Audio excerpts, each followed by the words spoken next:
Flyweight champion, welcome, Danny Batten.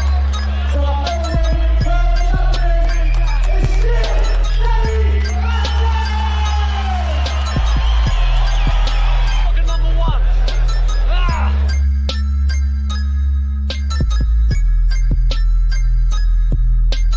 You win.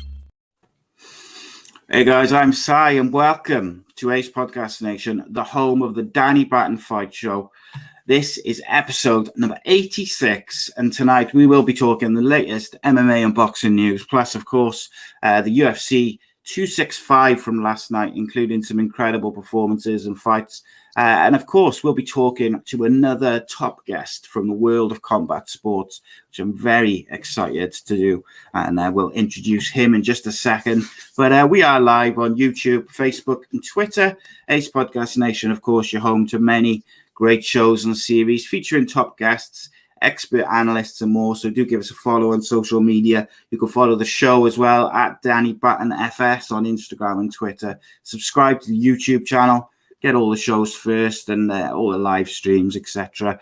And, of course, you can find the audio versions now as part of the Sports Social Podcast Network, the UK's first dedicated sports podcast network.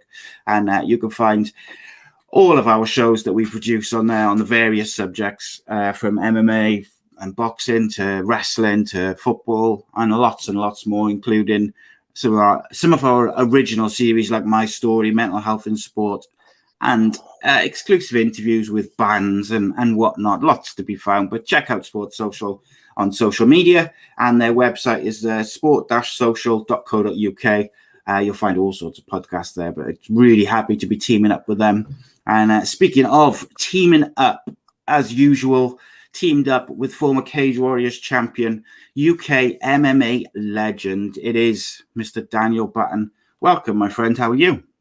Yeah, I'm good, Cy, and listeners. Yeah, it's been a good week. It's been a good day as well. We had a female fighter in Hayley Valentine compete out in Ireland, and we got a victory. So well done, Hayley. That's a great way to kick this one off. So I'm smiling from ear to ear. Good stuff. Always nice when your students are doing well, mate. And I know you've been quite, you're lucky, and I think it reflects on you that you got quite a few. Got quite a few successful students. Absolutely. So, and I'm delighted to welcome tonight's guest. He is Cage Warriors Welsh Flyweight, Aaron Abbey, to the show. How are you, Aaron? You all right, mate? I'm good, thank you. Yourselves? All good, buddy. All good. First question to both of you. Have you been watching the Olympics? Danny, you been watching it? Yeah, the things that interest me. Yeah, I've been trying to watch them. I enjoy a bit of track and field. It's the first time that I haven't really watched a lot of it. I've watched a bit of the boxing and some of the. I watched what did I watch? Skateboarding. I think it was the one where that. I think she was 13 or something. The girl who won it. But I just haven't. I don't know. Hasn't interested me as much as it usually does. What about you, Aaron? Have you watched much of it? Yeah, I've been watching little bits. I just haven't had the time, to be honest. The time to get to watch it. I think I'm out all day, and then by the time I get in, it's not really putting on the TV and having time to watch it. I've just managed to catch up on like little bits of the highlights, or like I watched the Welsh girl win the boxing. Yeah, I was going to say Lauren Price, wasn't it? Lauren Price. That's about it, really. Haven't really watched anything at all. Seen the Italian win the 100 meters, but nothing else. Yeah, it's a weird. It's on a weird time as well. It's like it's not the most convenient of time. But I did see Lauren Price won gold. Obviously, the young lady from Astrad. But there's been a few. Obviously, Britain. I think I saw they equaled the same amount of medals, Great Britain, as they did in the Olympics in 2012, which I suppose is good because that was the London Olympics. But on to more pressing things. Let's have a chat to our guest about his life and career. obviously, yeah, Aaron, you fought in Cage Warriors most recently. You didn't get the result that you were obviously hoping for, but just talk to us a little bit about that and the feeling of coming out to that Cage Warriors show and fighting on that big stage. I enjoy fighting, no matter like where and what show. I love the experience and competing at all. Obviously, it was different because there was no crowd, which was the first time I've done it with no crowd, so that was a little bit different. But just the whole experience and just soaking it up and taking it for what it is and enjoying that experience and just learning to use it and develop was always good. And then obviously you're under the bright lights with the Cage Warriors, so just wanting to perform it and do well and experience everything in that sort of manner. Yeah, it's got to be weird, like, because I do think like you'd have had a hell of an ovation coming into Cage Warriors, and like we've discussed on previous shows, Welsh fighters, whether it's boxing or MMA, they tend to take a massive following wherever they go. Wherever it is in the world, there just seems to be an influx of Welsh fans who follow them. How was that with no fans? Was it distracting, or did you, like, once you get going, you didn't even think about it? To be honest, like, I didn't really think about it, but when I do have my fans there, like normally take over 100 people just locally who come and watch me, and I do think that helps when they're in the crowd and they're all singing and cheering. Obviously, when you're fighting, I'm not like there in the fight thinking, oh, if I had my fans here now or anything. There was a few people there, I think about 5-6 people, and I think they were more cheering for him because sometimes he would like land a good leg kick and they'd be like shouting, "Go on, Sam!" But other than that, I didn't really notice it, to be honest. Yeah, I guess you're looking forward to the next fight. Hopefully, fingers crossed, we'll have fans there. Looks like things are opening up a bit now, and we're seeing more and more sporting events with almost full houses. I think Wembley for the football yesterday was pretty full. I'm not sure if it was like a full house, but it was near enough, which is obviously a good sign. In terms of your start into martial arts, MMA, combat sports, how did it all begin for you? So I was at college at the time, and I was playing football locally for Wrexham in the day, and then going to college after morning training. And then my uncle Julian, who used to go out to America and train with Eric Poulsen in the summer, he started taking a class for charity for cystic fibrosis, just a couple of nights a week locally, and like all the funds from that would go to cystic fibrosis. So I just started going that in the nighttime. After I'd been to college, I'd just go there once a week. I started off with, become twice a week, and then I started pestering him to do some more sessions as I started loving it more, and it just started like that, really, just out of a little hobby and just something to go and support a charity, which obviously means a lot to me. It just grew from there. Yeah, I mean, you mentioned cystic fibrosis there. I believe you were diagnosed at birth. For people who don't know, could you tell us like a little bit about kind of what cystic fibrosis is and what effect it has on you, sort of day to day, if you don't mind? So it's a genetically inherited disease that you get from like a faulty gene from your dad and your mum. So if they both are a carrier of the faulty gene and they have a baby, you get a child born with cystic fibrosis. And cystic fibrosis affects mainly the lungs and the digestive system. Like blocks up the digestive system with like thick, sticky mucus, which makes it like hard to breathe, digest food, affects the amount of air you can get in and out of your lungs. That's the main complications of cystic fibrosis, really. Like how that must have, that, I mean, I'm assuming that's got to have an effect on you for training, day to day and during fights. Is this something which is kind of like a steady thing, which is sort of feels the same, every day, or could you have like a flare up on like a certain day and it'll be a bit worse than on some days than others? Like if you get, do you know what I mean? I mean, I'm not explaining it very well. Sorry. Yeah, so for me, it's more like just keeping it under control, staying healthy, and then obviously if you get like you get a bit run down or you have like a bad bout where you can't control it, you might have to have like a 1 or 2 weeks of just like looking after yourself again a bit better. But it just means you have to just focus on your health, make sure you're doing everything right, make sure you're sleeping, make sure you're resting, you're training properly, you're eating well. Just so you can look after yourself. But that's really would be the same for any professional athlete or any individual, really. Just making sure you can maximize your health so you've got the greatest potential of achieving something.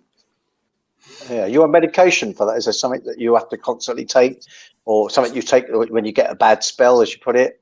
So when growing up as a kid, I'd be on probably 20, 30 tablets a day. Right. Growing up, Wow. as well, like nebulizers, physiotherapy, so like you getting like chest repercussions at morning and night, and then when I was also young, they used to tell kids with cystic fibrosis not to like exercise or anything because their lungs might not be able to cope with like the strenuous activity. But my dad played rugby growing up, and they always forced me into exercise, and now it's recommended as a treatment for cystic fibrosis that Right. children are exercising, everyone are exercising. So I had a little head start in that way. Like if you go into the cystic fibrosis clinics in the hospitals, they've got gyms there for the patients who are inpatient so that they can go and exercise, train, work their lungs. And as time has progressed, medications got better for cystic fibrosis. And now I only have to take enzymes when I eat food to help me digest the food because we struggle to absorb nutrients from the food. So we have enzymes to help break down the food for us. And also a tablet called Kaftrio, which helps stop the thicky mucus clogging up the lungs so much. So as time has progressed and medications progressed, they have become something less important for me, and then just looking after myself properly. I was quite surprised by there's quite a list of sort of athletes who professional athletes who've got cystic fibrosis. I was surprised because when I read about cystic fibrosis a little bit before we spoke to you, it seemed to be sort of about the respiratory sort of and digestive systems, like you mentioned, which you'd assume would almost stop people from being able to progress in professional sport, but in fact it doesn't. Do you feel like, or was there ever a point where you thought it might stop you really pushing on? No, not really. Sometimes I feel like it almost give me a little bit of advantage, especially in mixed martial arts, because some of the battles that you experience with cystic fibrosis are similar to the battles that you experience in fighting, and I think they can go hand in hand. I've had a few knockbacks and major operations in my time growing up, and they're the ones I thought, they could maybe give me a little setback here, but I always had confidence in myself that I'd be able to bounce back and get back in there, and just I almost try to use it as a driving force, to promote, when I started it, awareness of cystic fibrosis and more of a positive output of look on cystic fibrosis, and just used it in that way, really, just to be a bit more of a positive light. Because when I was growing up, and I do talks now for parents who are having kids with cystic fibrosis and stuff, my mum and dad said they were given a leaflet to go away and read when I was born, and it was life expectancy was going to be age 16, was going to have a struggle to have a normal childhood, and Jesus. They said that it was tough for them to read that sort of stuff, and So I just tried to give more people a more positive outlook on it. So just to give people a bit of hope that they can still achieve things, can still pursue their passion and their dreams, and use fighting and cystic fibrosis in that sort of manner. Yeah, I can imagine. Both me and Danny are parents, and I can imagine that when you have a child and it's a baby, and if you get told that child suffers from cystic fibrosis, like any other condition, when they give you information or a leaflet, you do kind of focus on, the more negative side of it, and you'd worry about the future for that child and stuff. So I'd imagine that for parents and also, young children who've got cystic fibrosis, seeing and hearing professional athletes like yourself and showing what you've been able to achieve, as whilst having cystic fibrosis, has got to be not just a comfort to them, but also an inspiration to them, because you've shown that it's possible to have a fantastic life and carry on. Obviously, you've had your fair share of battles along the way, like any other fighter. But you also had another health battle a couple of years ago. Would you mind telling us a little bit about that, mate? Yeah. So I had stage 3 cancer. Started off testicular cancer, then it spread to lymph nodes in my stomach. And it required, I think I had 21 days of chemotherapy, 3 operations. That took me out of the sport for like 2 years. And that was another battle I had to go through and come out the other side of. You was going to say you didn't. Go on, Dan. Yeah, sorry. Yeah. Do you mind mentioning some symptoms, for awareness and out there and stuff? What kind of symptoms did you get, and how did it come to light that you discovered that you had an issue? So I remember I was driving home from boxing sparring. I've been boxing sparring in Manchester. This was the first time I really noticed it, and I remember pulling over on the way home, and I rung Carl Prince, took me there, and I rung him on the way home, and I was like, did I take a low blow in sparring then? Because I can't remember, and I'm in quite a bit of pain here. And he was like, no, not that I can remember. He was like, how bad is it? And I was like, I've had to pull over, but I'll just crack on. And I remember I went to the gym because I was coaching at night. I coached through the night, and then after that I went to the hospital just to get checked out, and they thought I had an infection at the time, so they gave me some tablets for an infection. And then I ended up just taking them tablets and cracking on. But then it was in the lead up to a fight, a rematch with Danny Batten on A.C.E, and the week before the fight, started having pains again, and the pains were in my back as well. And I thought, maybe it's stress, because it was quite a big rematch. There was a lot of talk going before the fight and stuff, a lot of trash talk and everything, and a lot of things riding on the fight. So I thought, maybe it's stress. Managed to get through the fight. After the fight, the pain still hadn't gone or anything. So I went and got back checked out, got sent for an ultrasound, and it just went on from there, really. Wow.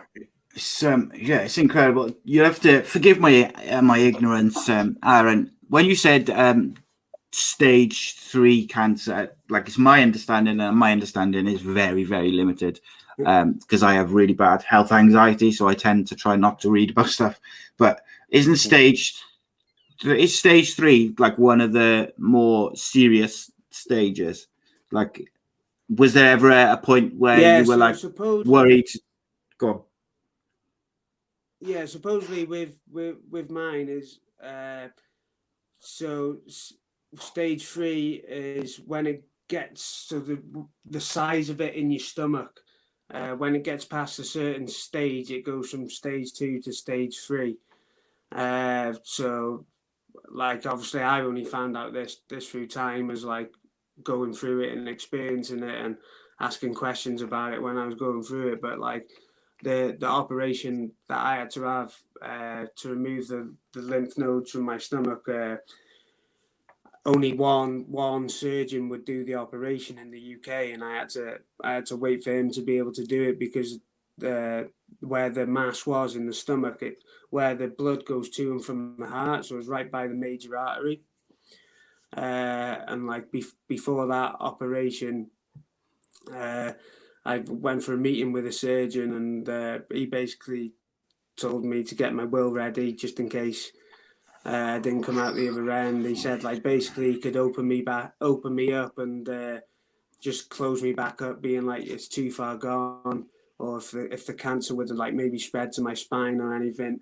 So like the day before I've gone into that operation, and like I knew going into it that it could be the last thing that ever happens to me. Just because of where the mass and the lymph nodes were in my stomach at the time. Like I remember he explained it to me. He said like, you imagine you're crossing a road at 30 miles per hour. He was like, limited risk, you can look both ways. He was like, but basically you're crossing a motorway tomorrow. He was like, anything can happen. He said, they had full teams ready, and I think that's why it took so long for me to get an operation, because I had to wait for one guy to be able to do it, and he said he had to get all the teams in around him ready for that operation. So I was fortunate that someone would do that operation, and fortunate to come out the other side of it, really. Wow. I mean, do you feel like it changed your outlook, whether it be on life, on fighting, on anything? Because it sounds like when a doctor's kind of saying there's only one person who will do this operation, and when they're telling you to get your affairs in order, I guess that's got to be quite a scary situation. That's got to kind of make you, I don't know, sit up and think about things, I guess. I would like to think I have grown as a person from the experience, and like learn about myself and life from the experience. But like I remember, and I've said this before, I don't know if a lot of people have seen the interview with me crying after my first fight back after it, because there was a lot of times like throughout that journey where I'd be like, like almost like asking people for help. But what I think it did like show me is that sometimes you just got to believe in yourself that you can get out the other end. And I remember like after the chemotherapy, they didn't want to give me any more because it was just destroying my lungs, and my lung functions were working at like 30%, and they scheduled me in for an operation in 4 weeks' time. And I went away after chemotherapy, and I started training. I got on the rower. I started like taking matters into my own hands. And I remember before the operation, I got my lung function back up to 67%. And I remember going in to see the surgeon before the operation, and he said a lot of people would have just sat down and just waited 4 weeks and come back in with a 35% lung function. But I went away and gave myself the best chance of surviving the operation. And I think like, although like I would say I'd like to have learned and grown as a person from what had happened, but it also made me like believe in myself. And I think that the things I've experienced throughout my life and like grown up with, and the challenges I've had to deal with, have helped prepare me for that battle with cancer and get me out the other end of it. Yeah, Jesus. I mean, it's incredible, mate. It's incredible what you've been through, and you like literally just fought on basically the one of the biggest MMA companies in the world, certainly the sort of biggest in Europe. To be at that level after everything which you've been through is simply incredible. And I know I speak for everyone that I would encourage you after you've done this show to go and have a look at some of the comments on YouTube and Facebook and stuff. There's people, just saying just how incredible and how much respect they've got for you, just for the sheer will to battle through all that and then fight at the top level is incredible. Talk to me a bit about, like you mentioned, the emotion that first fight back. What about when you found out that you were going to, like, the Cage Warriors wanted to sign you? Like, what was that emotion like? I remember spoke about this story before with Cage Warriors, but while I was in hospital actually going through chemotherapy, and Ian Dean had messaged me one night, and I was in the room on my own. I think I was watching TV at the time, and he was saying, like, do you fancy a fight? And the fight was in Cardiff in Wales at the time. In a few weeks, and I explained the situation, just saying that obviously I wouldn't be able to, and he just wrote back to me saying there'll be a pair of yellow gloves waiting for you when you come out the other side. So that was like always like sort of like stuck in my mind as a little bit of motivation while I was going through the journey and the process as well. And you know, like to get that offer to come up and fight in the 4-man tournament was something that obviously meant a lot to me. And like I said, also like proud of the people around me who helped push me back and get me back to where I was, because like a lot of people didn't think I was going to fight again. A lot of people thought it was going to be the end of me, but like I knew the work I was putting in the gym as soon as I was able to get back training, and how well I was doing and progressing back, and like getting my weight back up to fighting weight and just keeping developing. So I think it was something that meant a lot to me, but also like showed the work that everyone else had put in around me as well. Yeah, I mean, going from my own experience with Crohn's disease, and I having an operation with around that, like I lost a load of weight. It was way back a few years ago, and it was, you know, it took a massive toll on my health. So I'm assuming like you would have had the similar sort of thing, probably much worse in terms of whether it be weight loss or weight gain, and just generally, you know, you're obviously not going to be in shape because you've been in hospital and you've had an operation. Like, how difficult was it to go from a hospital bed to a professional fighter? I think the main issue for me was the weight. Like I was quite fortunate. I have like a good team around me, so they were building me up, putting a plan back in place. Like I had to spend like 12 weeks in the gym first, just doing strength and conditioning, building my strength back up before I could go back onto the mats. When I started on the mats, it was just drilling jiu-jitsu, and then just built up from there. So the plan in place for training was always there, and like I felt like I built myself back up that way, quite smart with everything around me. But I went down to 49 kilograms throughout the whole journey of the cancer, and I think like to put on weight to get yourself back up to like around like 57 kg was the weight I fight at, was the aim, and to do it properly, you know, without eating like just loads of rubbish. That was the hardest part for me, especially because you're training as well. So I'm training, burning calories, trying to train hard, train properly, and put on like functional weight. That was always the hard thing, and I think that was something that showed probably in the fight against Sam Creasy. Like the size difference was a little bit of a part, and I think when you're competing at the top level, you can't be afford to eating breakfast and then going to weigh in on the way of the fight, and you've got other people who've been cutting weight for 24 hours before and then bulking back up. So I think that was the hardest part for me, was the weight gain, and having that weight disadvantage on the fight night, especially at that top level when you're competing against the best. So normally, without your health problems, I'm assuming you would be cutting weight to make weight for flyweight and prepare for a fight.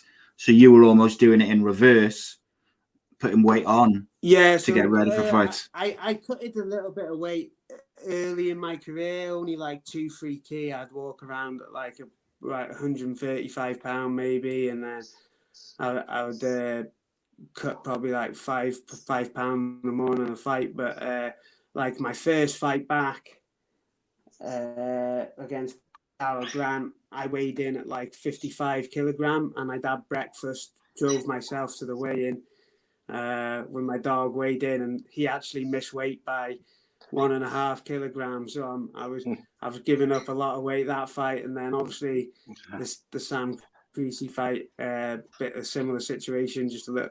I was walking around a bit heavier, but I still didn't have to cut any weight or anything. And I think, I don't think really you can be doing that when you're competing against the top guys. Did you feel a strength difference? Because I've trained with Stan quite a lot over the years and quite regularly with his younger brother, and I know they're quite strong at the weight. Is that something that you actually felt while you was in there? Yeah, I didn't. I felt like more like the energy efficiency. Like when he was picking me up, it was a lot easier for him to pick me up than it would have been for me to pick him up. And like, you know, in like little scrambles, it was maybe taking like 100% of my energy to create a little bit of space. It was taking in like 30-40% of his energy. And like when he was able to get in a dominant position, I found it was like harder for me to work than it would have been for him to maintain that position and stuff. And I think when the skill levels you get into being competitively close and you haven't got like a big skill gap and a big advantage in skill level, I don't think you can be giving up like 5-6 kilograms in weight personally. Aaron, Donna in the chat asked, is it easier to put on weight rather than lose it? I think it depends on the individual. Like with cystic fibrosis, I know, like, because we don't absorb a lot of the nutrients from food, it can be hard to put on weight. But again, you could put on weight by just eating crap all the time, and of course, it's not going to be functional weight that's going to help you when you want to compete as a professional athlete. So that's one of the situations I think you have to weigh up, especially when you're training so hard and you're trying to do things properly. You can't just be eating whatever to just try and gain the weight.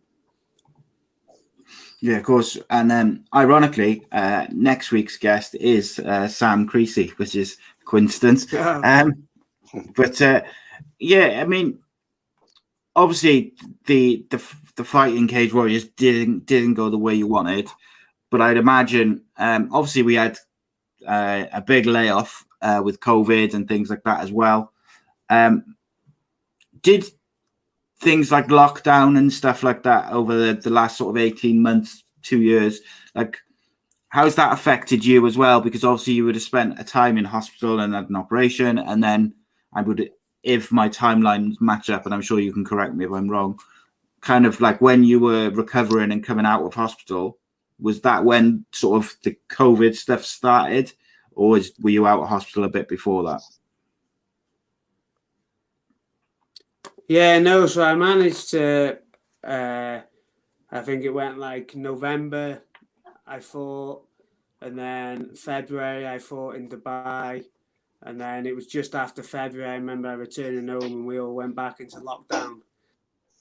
So again, it was another, like, obviously, bad timing thing and one of those things that you got to deal with. But I think the whole world was going through the same thing at the time, and everyone's lives were put on hold, and it was like almost like everyone was going through a depression at the same time. I managed to like keep training and stay focused and do what I could, but as for pursuing a career, that was something that I had to take a step back at the time. Yeah, it was a brutal time, and we've talked a bit, quite a lot, different fighters and coaches, about the impact which lockdown had on fighters, their ability to train, their ability to spar, and, you know, just generally keeping fight in shape for when things started back up.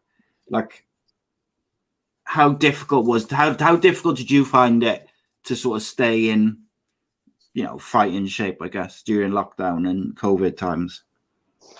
I think, like, at the start, when no one knew what was happening, and people were being a bit safe and cautious, it was just like a lot of home training. I remember like running a lot, getting the kettlebells from the gym and doing a lot of stuff at home. But then as like just become more aware of things, and like people started getting back training and just staying in shape become a lot it can be a lot easier than just training in small groups and getting sparring rounds in with similar-minded people and your teammates, and just staying in small bubbles. It was fine, really. Like I train all year anyway. I don't really take time off, so I'm always ready to go and be in fighting shape. On the drop of a phone call. So I did like to think I always like try and stay in shape anyway. Yeah.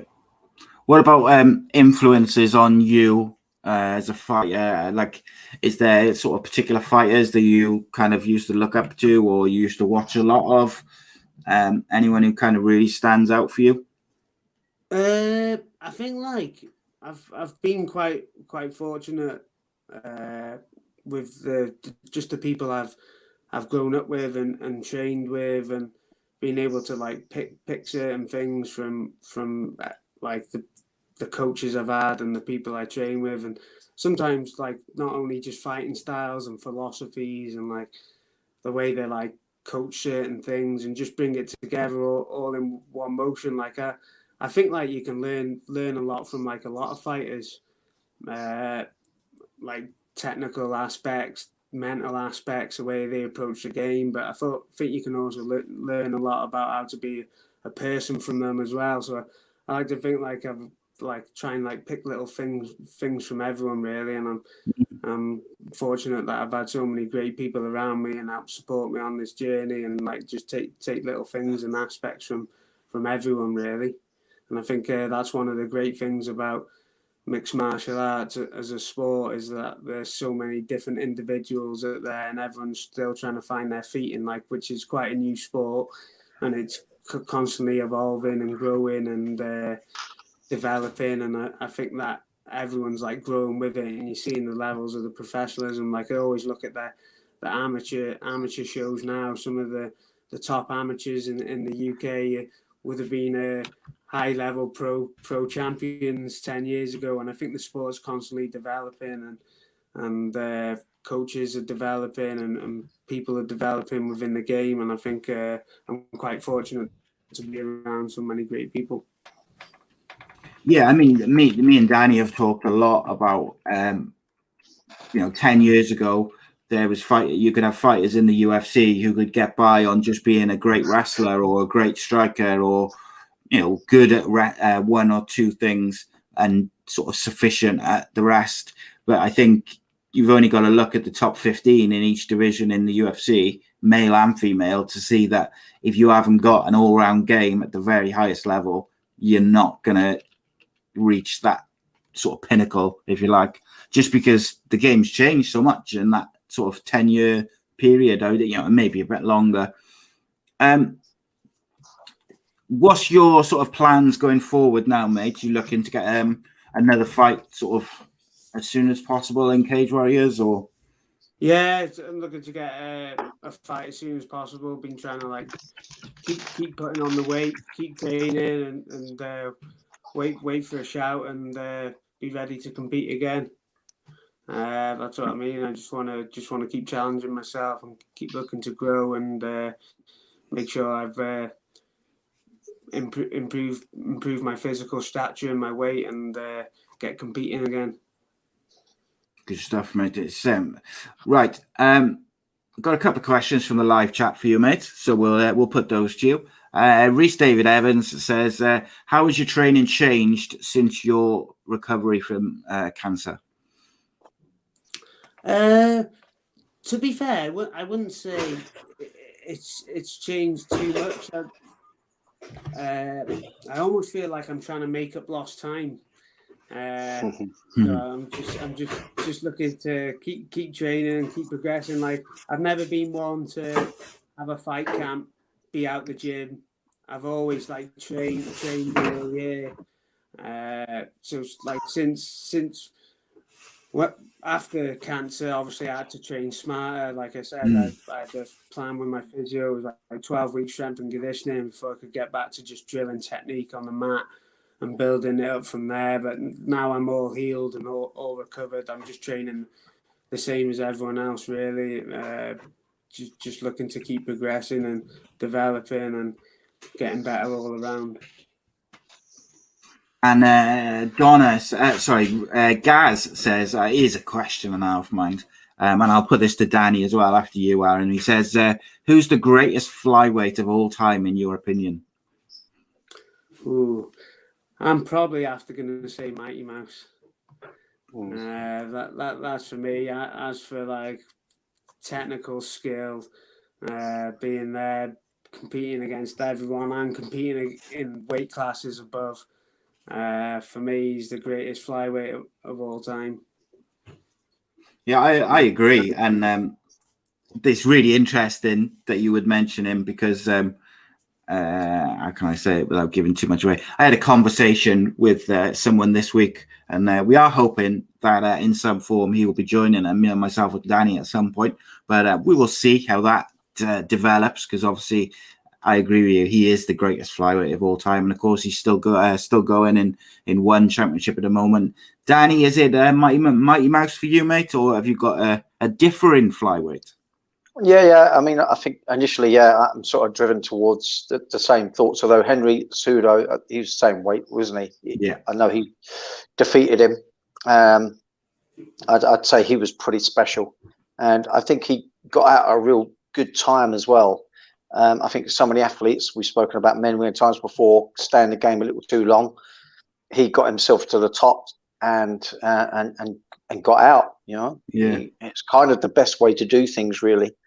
Could you imagine? No, Jose Aldo. We're going to be talking about him later, but Jose Aldo did amazing. And could you imagine if he got out when he was at the top for 10 years? Can you imagine if he just got out at the right time? He would have just had this huge legacy. And don't get me wrong, he still has a legacy, but he just cannot leave it. And you can't help but think that he will be one of those typical fighters who will keep hanging in there, like PJ Penn did. PJ Penn did amazing things, fought over 3 different weight divisions and was effective in 3 different weight divisions, maybe even more. I think he even fought at light heavyweight once, which is just crazy when you think he fought all the way down at featherweight. Absolutely crazy. But it really did himself no benefit whatsoever by keep coming back the way he did.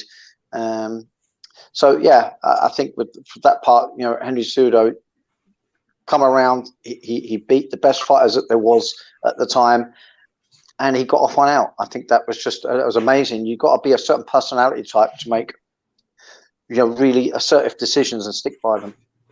Yeah, I think it takes a lot, doesn't it, to make that decision when you're at the top of the game, to say, right, I'm off, because there's a lot of money to be made, isn't there? At the end of the day, when you've reached that level, I think the thing which separates Mighty Mouse from other flyweights for me is, I know he lost to Cejudo in the end, is that period of dominance that he had.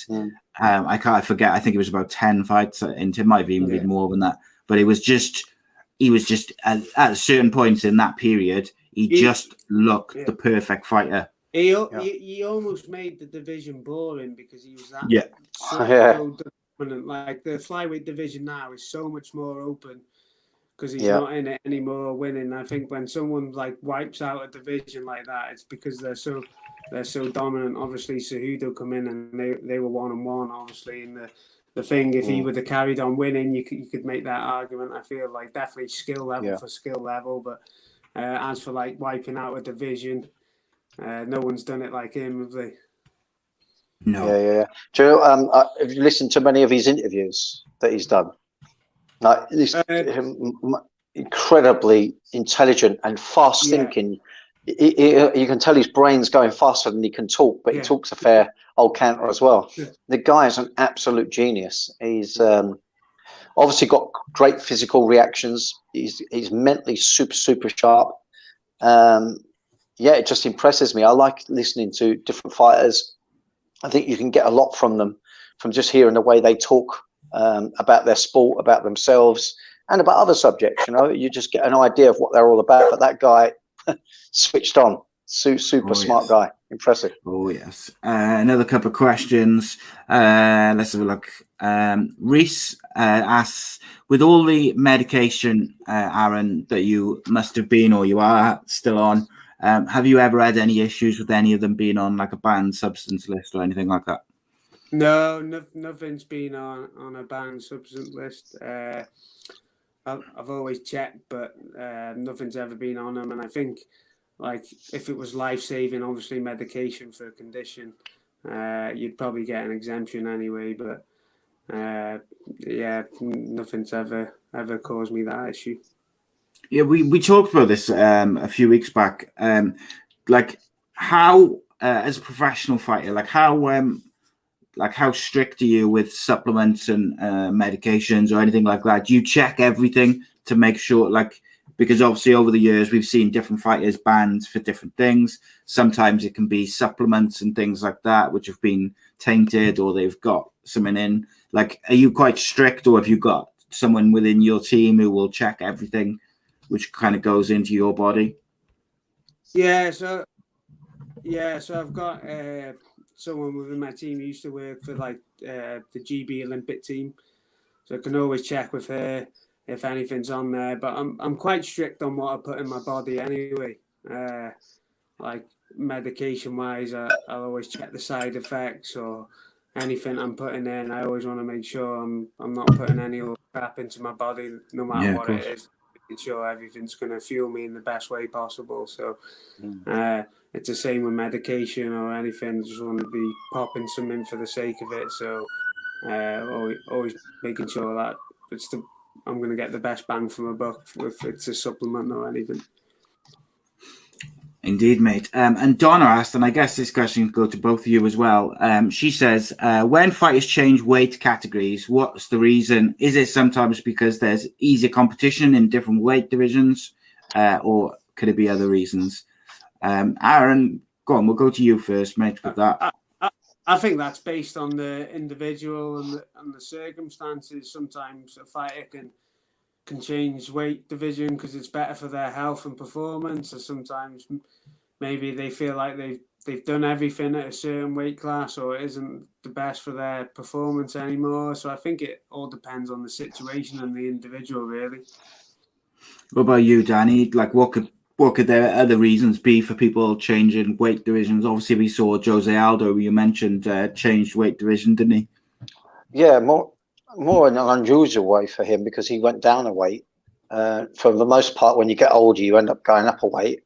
And that's my general understanding why people change their weight. It could be career orientated, but for the most part, people get older, they get heavier, the weight cuts come harder, and they normally go up a weight. But some choose to go down. They make literal lifetime changes. And I was listening to the commentary with Jose Aldo when he was fighting last night, and they were saying that for him to be so effective at that lighter weight, for which when he was a featherweight he had hard weight cuts, for him to then go down a weight and be doing it so effectively, goes to show that obviously he's made life decisions, and obviously not cheating on at any point with his dietary his dietary intake. So that's even more impressive for me. I mean, that just goes to show how dedicated he is and how much he wants to be in it.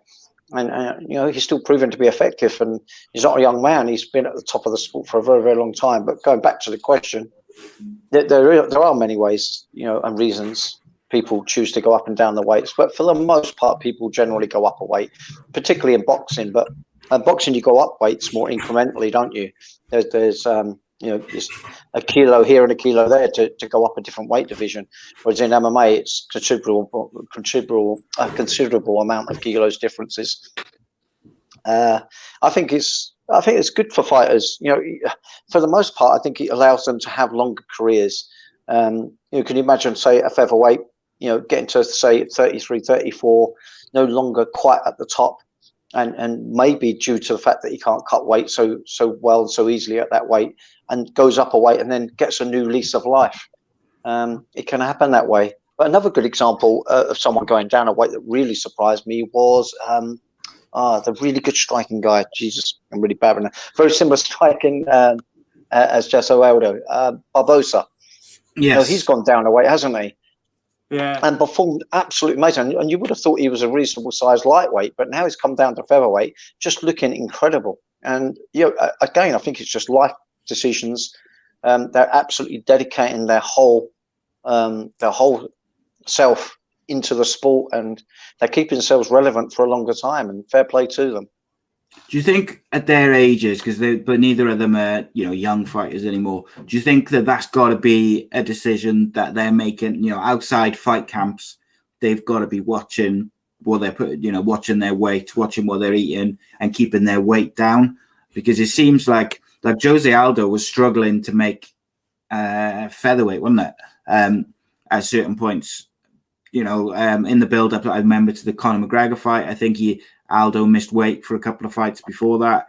So I think there's got to have been an overall change for him to then go down a weight at the age he is, I would have thought. But yeah, and they probably know as well, don't they? That's why they end up deciding to move down, because they probably know what they've been doing at that weight and know if they remove it, they can move down a weight. So I think if they were doing all the right things and struggling to make featherweight, I don't think they'd have like a coaches and team around them saying, right, let's go down to 135. But I think if they know that maybe they're doing certain things that they can afford to move and they can move down a weight, I think it's a different situation for them. I think Jose Aldo is fascinating to me, because before he went down a weight, he actually looked like he was really struggling. He didn't look the same fighter. He looked sluggish. He was making bad decisions. And then all of a sudden he came down a weight and he looks bigger, and obviously, but he looks sharper. He looks more comfortable at that weight. And that, I find that really interesting. Aaron, before we let you go, mate, I would like to play what I call the one-word game, because I'm still waiting for Danny to come up with a better name for it. And what it is basically is I list you a couple of personalities, people from combat sports, and you just tell me the first thing which comes to mind when you hear that name, basically. Nice and simple. Okay, the one-word game with Aaron Abbey. So the first one is always nice and easy. Conor McGregor. Irish. Jake Hadley, who's going to be in the UFC Contender Series shortly. Ooh, I can't use one word for him. Can I say big mouth? Yeah, you can say what you want. Big mouth. Interesting. And then we've got Jake and Logan Paul. Idiots. Graham Boylan. I'm going to say UK Dana White. Yeah. Jack Shaw. Welsh legend. I'll give him 2. There we go. Tyson Fury. Gypsy King. I'm struggling here with one word, No, you can extend it a little bit. Lauren Price, Olympic gold medalist. Yeah, I'll say gold. And then finally, Iron Mike Tyson.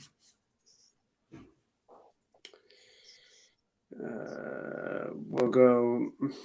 I'm just going to go Slugger. The first thing which comes to mind when I think of Mike Tyson is he's a scary dude, right? So yes, because he just seems like he's absolutely bonkers as well as being Mike Tyson. But listen, Aaron, it's been an absolute pleasure to talk to you, mate. Really, really enjoyed it. It's been a good crack. And you are most definitely welcome back anytime to join myself and Danny. Maybe when you get a fight sorted, you can come and talk about that with us for a bit. Yeah, if you're up for it. Guys. No problem at all. Danny, anything else you wanted to put to Aaron, mate, before we go? Aaron, if you're ever near Northampton Way, come down to our gym. You're more than welcome. We've got lots of smaller guys your sort of weight. If you ever want to come down and get some training, and we'll make you feel very, very welcome there. Awesome. Thank you, mate. That'd be appreciated. No worries. Thanks, Danny. Yeah. Top man. Cheers, Aaron. Cheers, mate. Thanks, guys. Cheers, buddy. Take care. Bye.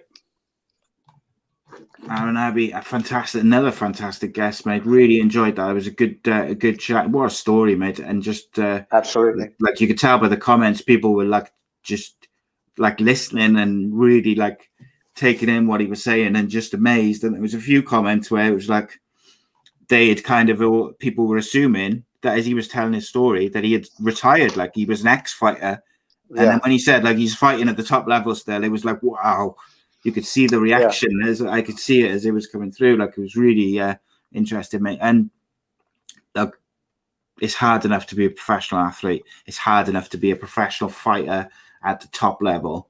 And, you know, Cage Warriors is the top level. Let's make no mistake. Regardless of it, it's not the UFC, but it is still the very best fighters in Europe. To go through what he's been through and be at that level and compete at that level, I think is astounding, incredible, and he deserves a tremendous amount of credit. I'm excited to see where he can take that determination and focus, and how far can he take it? How far can he go? Because he's talented. He's a good fighter as well as having the determination. Yeah, absolutely. I sort of like agree with what he was saying, that he's just given away natural size, and what I say natural size still from the repercussions of going through the treatment that he went through to get him back to health. That sounds like it's still a work in process for him, but I'm sure once he gets that sorted and he gets that down, we could see those good results that he's had from the past come back again. Look, he's only had one defeat and against one of the top guys. Sam Creasy's no easy fight for anyone on the world stage. So, it really isn't a huge setback by any stretch. This guy will be coming back and coming back better than ever. I'm sure of that. 100%, mate. I really, I look forward to seeing what he can do. Like you say, Sam Creasy, he's fighting for the title in the next Cage Warriors show. So that shows the level that he's at. And we'll be talking to Sam next week. But it's going to be a really interesting, that flyweight division this in Cage Warriors. There's some real top fighters there. So it's going to be an interesting few months next year or so in that division. But we had a UFC show last night, mate. Was interesting. The Black Beast, as he's known, did not win the interim heavyweight title, as predicted by myself, just to say. But look, it was a good. I thought it was a pretty good show, and I looked at it on paper, and I was like, there's a couple of fights, but there wasn't the usual on the UFC pay-per-view shows. There's usually like big name after big name after big name, and I actually thought this time around there wasn't necessarily all the big names, but there were some really intriguing fights. What did you make of the show, just overall? Yeah, some good performances. I've been enjoying them. Each weekend that they're on, I'm very, very rarely disappointed with, what UFC put on regards fight cards. Like you say, sometimes they're not always the biggest names. You can't expect to always have that. Although there is some legends on there, literally. But regardless, you're still getting amazing performances. Still really, really interesting matchups. Really, really good fights, and they're great to watch. Really, really are. Indeed, mate. We started off with Casey Kenny versus Song Yadong. I thought this was fascinating, exciting fight, really. With sort of Song Yadong picked up the victory via a split decision. But what did you make of the fight, mate? Yeah, really close fight. You had Casey Kenny coming forward all the time, pushing Song back, but Song was striking more effectively. And when I say effectively, he was just landing more, throwing more. Then Casey Kenny was coming forward. Casey Kenny, I think the main issue for him and the reason why he would drop some of the rounds to Song was that he was coming forward, swinging the big power shots too soon. He wasn't bringing his feet underneath with his hands on balance enough. I think had he sort of like tried to pour in with a jab, double jab, or maybe a jab and step forward jab, actually switching his stance as he strikes to go forward, I think he would have had more successes. But he just swung on that second and third punch or kick too often. And also on the note of kicks, I think he was throwing two singular kicks. He wasn't setting them up out with his hands also. And so many of them were out of range. We have seen him be really effective with his body kicks. I think he was trying to bring that into effect with this fight, but Song's footwork was just too slick.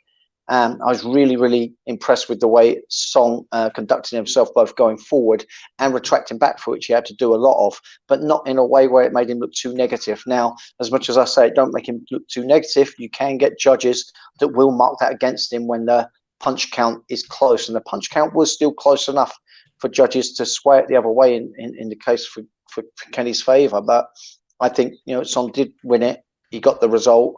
It was the right result. I was just a little surprised. I really thought Casey Kelly could have put the pace on him and maybe forced these rounds out of Song's hands, but he was unable to do so because Song was so well prepared for what he expected Casey Kelly to do. Because let's face it, Casey Kennedy comes forward in the same way each fight. He doesn't really bring anything new to the mix.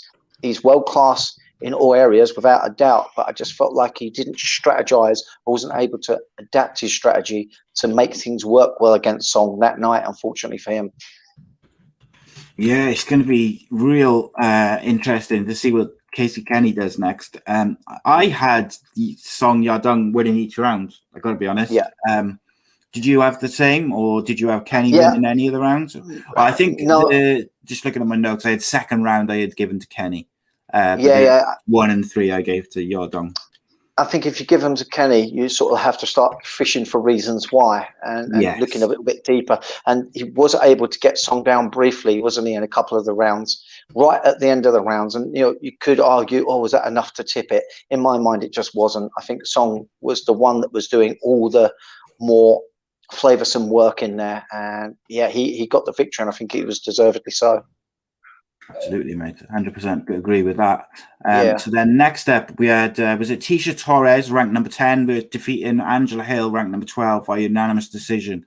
The ladies so often put on these incredible fights for us to watch. Did they let us down, I suppose, is the question. No, Angela Hill did really, really well. Her wrestling looked really, really good.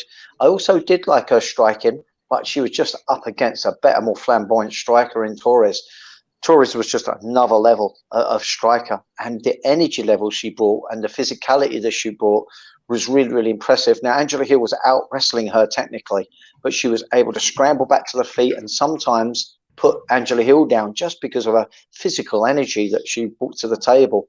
But that aside, I felt that it was her striking that was just so impressive, really diverse. She was both effective short range, effective long range, and making good decisions as well.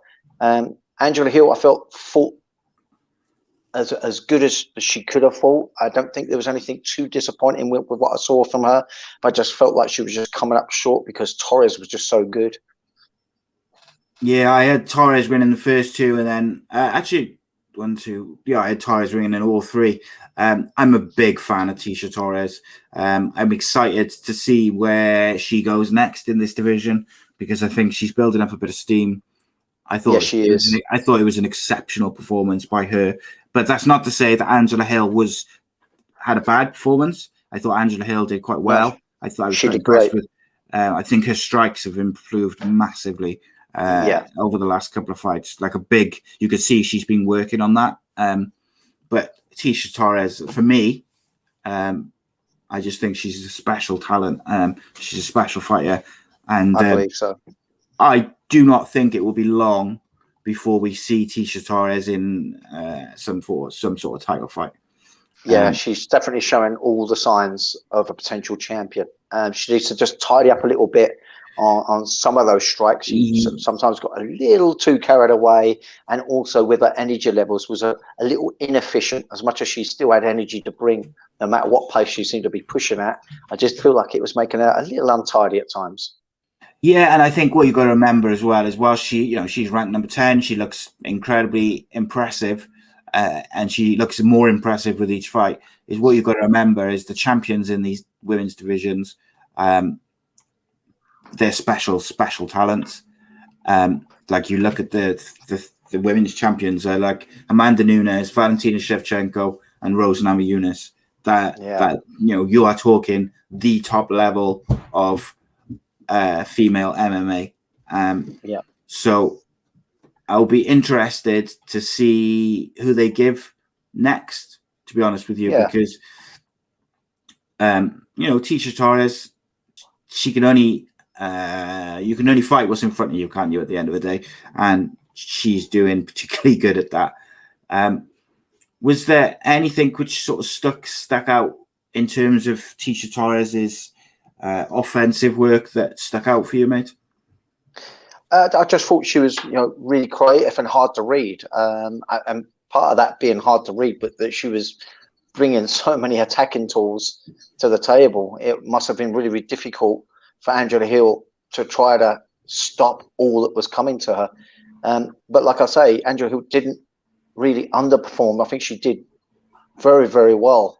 I just think Tecia Torres just had it all working fine that night. I just think it all really come together for her. But Angela Hill ain't done. I'm sure she'll bounce back from this.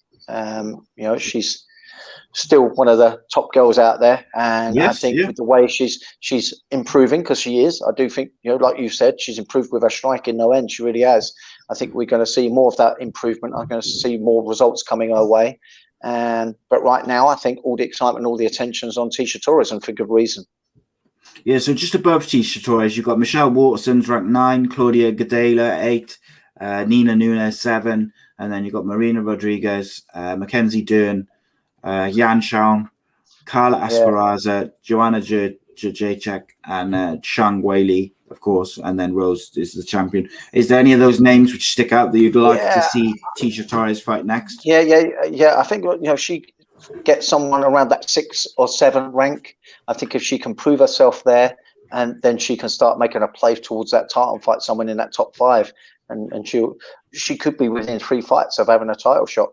Well, for me, I'd probably pit her up. I think the UFC will put her against Michelle Waterson next, who's ranked 9. But I would actually put her up against either Nina Nunes or Claudia. I'd go Nina Nunes, because she's ranked number 7, I believe. Yeah, you said. I think that would be that'll be a couple of places step up to see where is her improvements really lie, and I think she'll do it. I think she could beat Nina, and I could see her fighting in the top 5 within 2 fights. And like I say, within 3 fights, she could be sniffing down the barrel, having a shot at that title. Well, the thing is, if she was to beat Nina Nunes or Claudia Gadelha, then you're looking at putting her against someone like Carla Esparza or Yan or Mackenzie Dern, who's like, they're the top 5. Obviously, then you've got Shang Weili and Joanna, sort of 2 and 3. It's going to be fascinating what they decide to do with her next. Yeah, I think see, particularly in the women's divisions, you do sometimes see them jump from being ranked 10 to fighting like a top 2 or 3 fighter, because they want to put, they want to sort of get them up in that title picture. I hope that they give it, like you say, like either Nunes or Gadelha to build her up a little bit, because I do think if they manage her fight correctly, she's a very good prospect. Because she's still just got to put a few things, like I say, more tidy in her game. Could you imagine her doing this type of performance against someone like Mackenzie Dern? If you make one mistake and you get taken down, you're probably not going to get back up to your feet, and you're going to lose that round. I do feel that some of this over flamboyant striking, and I don't mean Zhang Weili isn't going to take that. Sort of stuff, that's right. Yeah, and it was great what I saw. It just has to be a little bit more choiceful the way she wants to pick how she does those techniques, because she is leaving herself up to being countered by someone better than Angela Hill, and they will do so in that top 5. Like I say, I think a bad matchup for her at this point would be someone like Mackenzie Dern, because I think she will make a mistake within those 5 minutes, and I don't think she'll recover that round from that mistake. But I think in, say, 2 or 3 fights' time, she'll be up and ready and be prepared and be making less errors in her performances to take it right to the top. But I really think she's on a run. I really think she's going to be dangerous in the next 18 months to 2 years. She's going to be right up there in that top 5 ranking list. Yeah, 100%. Interesting. We had Michael Chiesa versus Vincent Luque was next in a battle of the welterweight contenders. Chiesa released a statement after the fight saying he cracked under the pressure, which I found interesting because he's a very experienced. He's number 7 in the rankings. He's on a 4-fight win streak. He says he cracked from the pressure, which I find really interesting because he's not a young man new to the game, but he got submitted and I don't know. How did you see the fight go? Well, look, he looked like he had a really good game plan, and it was all going to plan. if you listen to the commentary, he was going to keep staying off centre line. He was going to force Luque to come in flat-footed to load up on the shots and dip under and take his hips, therefore his legs away from him. And he did exactly that. And time again, we've seen Chiesa dominate on the ground with these similar strategies. He's just so good at doing it. It looked like he was going to do the same. But Luque managed to create a scramble scenario, but he didn't panic and scramble just back up to his feet. He scrambled and went for his own subs on the ground, which goes to show, he was not afraid to be there. Come what may, he was not afraid to be there. He whipped in that Darce choke and he didn't let up on it either. I think many people would have let up and transitioned off of the first failed attempt to try and put Chiesa away. But no, he felt that he had it. So clearly he's performing this in training and he's been getting it time and time again because he felt that he was going to have something there and he was going to be able to put Chiesa away, and he did. I called this one right. But I got to say, it was a worrying sign for Luque to be taken down so cleanly by Chiesa. I thought it was going to be a very different night than the way it panned out. So, yeah, maybe Chiesa did crack, but it's certainly something I wouldn't be promoting about. I think that's showing weakness. I think it's going to give confidence to other fighters out there that we're going to be facing up against Chiesa. I just don't think it was a good thing to be saying in any interview. Yeah, it's certainly interesting. You don't see many fights finished with a Darce choke, Dan. Why is that, mate?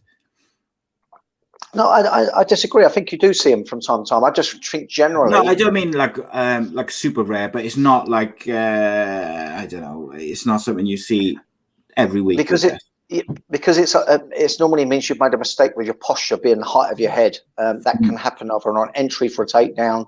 It can happen from scrambling up from your back, say from your back from side control, where you dig an under pummel and you turtle up into a turtle position. Again, you've given away the posture of your head position.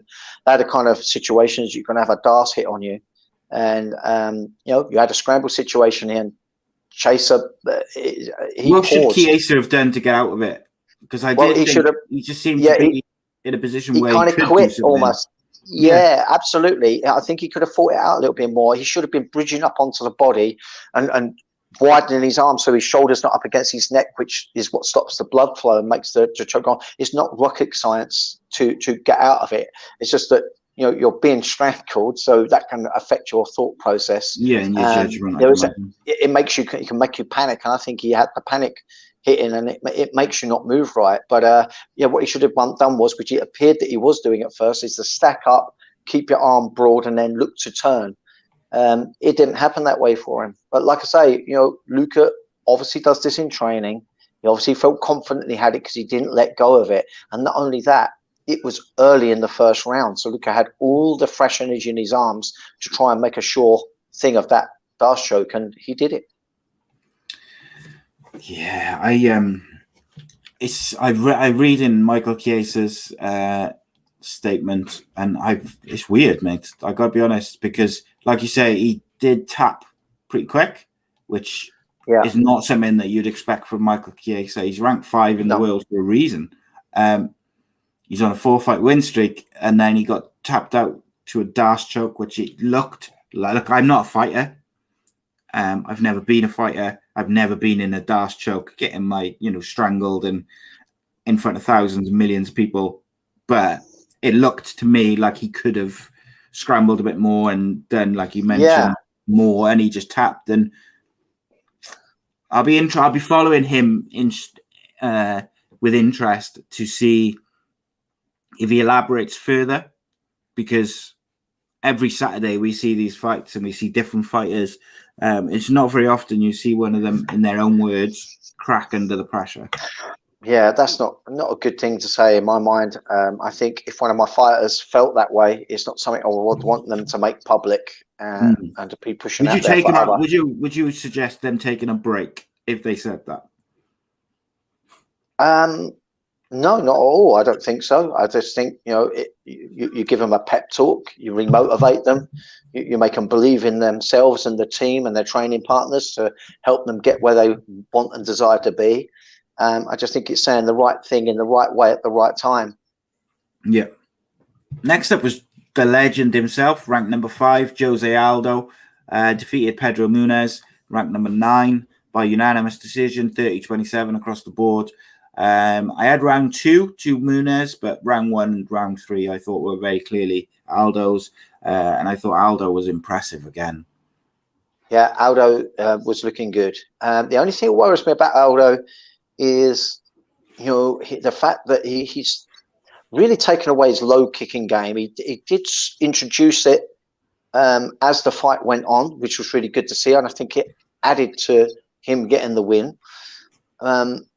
But I know from the commentary that he's been working extensively on his boxing, and that's all well and good. But to me, newly acquired advancement in skill in a particular area, say like with Jose Aldo's being with his hands, I think it should be an addition to what you've already got and not something to replace something. I can't help but feel he's replacing his hands with his devastating low point kicking game. I think if he keeps that low point kicking game along with those obviously improving hands that we saw last night from him, I think he will be devastating again in the new weight division. I think he's really got life left in him still. He's really surprising me. Now, the other concerning thing, the only other thing that concerns me about him is, he was reaching his hands forward when Munhoz and other people that I've seen in recent fights with him, he does stretch his arms away from his face, and he is getting a little bit lifty with his chin. And that's with people that come with like 3, 4, 5 hitting combinations, which you're going to expect or got to expect in that lighter weight division that he's going down to. They punch and kick in bunches more so. And Munhoz did do that and was landing some nasty looking cross hands. Now, if they started landing on the tip of that chin, it could have created a wobble and we could have seen a different outcome. And so I would just like to see Aldo stay tight and move his feet so he don't rely solely on blocking. I would like to see him move his feet, come off centre line, and with that high guard touching his face and forehead, covering up like so. But if you have a look back at the fight, he was stretching, and as he's stretching, his chin would lift. And someone who's able to bring their feet in with those potential hands that might land on that chin, he'll get caught and he'll get finished. And we have seen that in previous fights where he's had losses. He gets clipped and he's been finished, and that does worry me a little bit. So yes, we are seeing better and improved hands, and the progression of his hands throughout those rounds were really to note, and really started to run away with the fight. And I think part of those hand successes was because he started bringing that low point kick in again. It's particularly in that third round, I think started really getting success with it, and it really unnerved Munhoz being able to come in with his attacks and feeling confident to do so. And the other thing really what impressed me was the jab. And this is something I feel like fighters have forgotten to use to their full potential. And this is something that I'll talk about with Derek Lewis. I feel like people should build on something that's going to start success. It's almost like trying to start a fire. You've got great tinder, you've got to have a spark before you get a flame. And I just feel like some fighters sort of just get straight away trading in. They don't build on anything. And Jose Aldo was really building off that jab, and I think that really helped the reason why he got the win last night. I was really, really impressed with that jab. Really, really good. And nice to see him doing flurries again. Yeah. My thing with Aldo is, as impressive as he's looked, I do think, like you mentioned, there's a few little things that maybe he's showing, not weaknesses, but little holes. And then I look at the top of that bantamweight division: Aljamain Sterling is the champion, Petr Yan, Dillashaw, and Corey Sandhagen. Like, I think Sterling and Petr Yan would both beat Aldo at this time. But I would be interested in seeing Aldo face Rob Font or Sandhagen, who is the two above him. Yeah. I actually think they're probably going to do Jose Aldo versus TJ Dillashaw, because I think they want to do this TJ Dillashaw redemption. Right. What better way to do that than have him face the legend and who's on a bit of a tear in the division, and the returning guy who had dominated the division. And, it writes itself in terms of promotion. It does. But I'd actually like to see Rob Font get a chance to fight Jose Aldo. I think that could be a real good one. And then we had the main events. Cyril Gagné, the Frenchman, defeated number 2 ranked Derek Lewis via TKO strikes. to become the interim. I hate these interim titles, particularly when the champion is active. It is frustrating. But yeah, congratulations to Cyril Gane, historic. And I thought I did predict that Cyril Gane would beat Derek Lewis because I simply felt that outside of Derek Lewis's striking, Cyril Gane had a much better all-round game. Yeah. Of course, Derek Lewis can knock you out at any point, like most heavyweights. But I just felt Cyril Gane had a bit more about him. Absolutely. Go on, tell me about it, mate. Yeah, Cyril Gane, he's so much more well-diverse throughout all the skill spectrum compared to Derek Lewis. Derek Lewis is a knockout merchant. If he knocks you out, he's won. If he don't knock you out, he's probably going to lose. And that's pretty much it. And, you know, I'm a big fan of Derek Lewis. I love his personality. I love what he brings to the sport.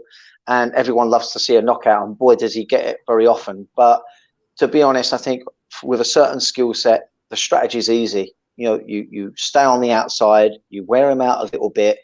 He becomes more and more stuck in the mud. And then you can start opening up on him. And that's exactly what you saw Cyril do. And Cyril did it really, really effectively. Didn't overtrade. Worked, first of all, quite gently at the leg.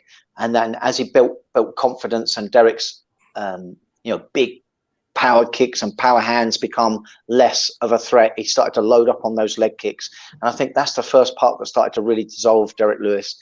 And another bad sign is when you're getting punched in the eye and trying to claim that it was an eye poke. Now, he may have generally thought it was an eye poke, but you saw it numerous times where he held his eye, and it's not a good sign. I think at one moment I thought Derek Lewis was done and didn't want to be in there anymore, but he managed to find another little respite where he got a hold and he stayed in there. But I knew he was done once it started slipping away the way it did in that final round, where he lost. I just knew he was done. Yes. I mean, it's a shame. Derek Lewis, look, he's limited. You know, it's not a secret. I was surprised it went 3 rounds, mate. I did not see this fight going 3 rounds. I've got to be honest. I thought it was going to be quite quick either way. Whoever won, but look, I think Cyril Gane deserves a tremendous amount of credit for the way he's kind of conducted himself and come back from some of the losses that he's suffered over time. Look, these heavyweights, let's make no mistake, these heavyweights, this interim title is stupid, is pointless. These heavyweights are all lining up because there's a fight could be on the horizon. You've got 2 fights which are there, haven't you? You've got the one for the heavyweight title versus Francis Ngannou, but John Jones is in the background. He is going to be fighting soon. There's rumours he's going to be fighting Stipe, and that's pretty much done. But everyone, all these heavyweights in the top 10, there's those 2 fights that they've got their eyes on. The John Jones one, in many ways, is more realistic because he's not the champion. He's got to have some sort of fight before he fights for the belt. They all want it. And Cyril Gane did himself no harm whatsoever in terms of getting either or, really. He's got to be first in line for Ngannou. And if Ngannou's not fit for whatever reason, why wouldn't John Jones go and fight Cyril Gane? But it's going to be interesting, mate. I'll tell you that, because Cyril Gane is underrated, in my opinion, and people seem to write him off pretty easily. He's on a 9-fight win streak. Cyril Gane. He's beaten some names. He's beaten Volkov. Yeah, I think that was his 10th. Volkov, he's beat some good guys. Dos Santos. What else we got? Dos Santos twice. He's Bosa. Pessoa, Nunes. So he's beaten some, he hasn't just beaten some bums, he's beaten some names. He deserves that Ngannou fight, in my opinion. I believe that should be Ngannou's next fight. He's been active, he's not shying away from anyone, and he always performs well. And what a winning streak. So Yeah. fair play to the dude. I think to go unbeaten in the heavyweights where they bang so hard, you know, you've got to be doing something right. So give this man his dues. I think he should be getting the right shots, because I think he's served his dues. I really do. Yeah, give him that big fight. Yeah. I apologize. I think I said Cyril Gagné lost. He didn't. He's 10-0 or 9-0. Yeah, he's unbeaten. Yeah. But I don't know if I did say that or not, but I think I did. You did. Overall, I thought the UFC card was pretty good. I got to be honest. I thought it was pretty good. Some massive cards and fights coming up over the next couple of months, like ridiculous super fights. We'll have a look at the next UFC event in just a second. Someone asked you a question, Danny. Reese said, Danny, for all your fights, which is your favorite and why? I think that my favorite one was I fought Augusta Frota. I think that's when I was at my physical prime.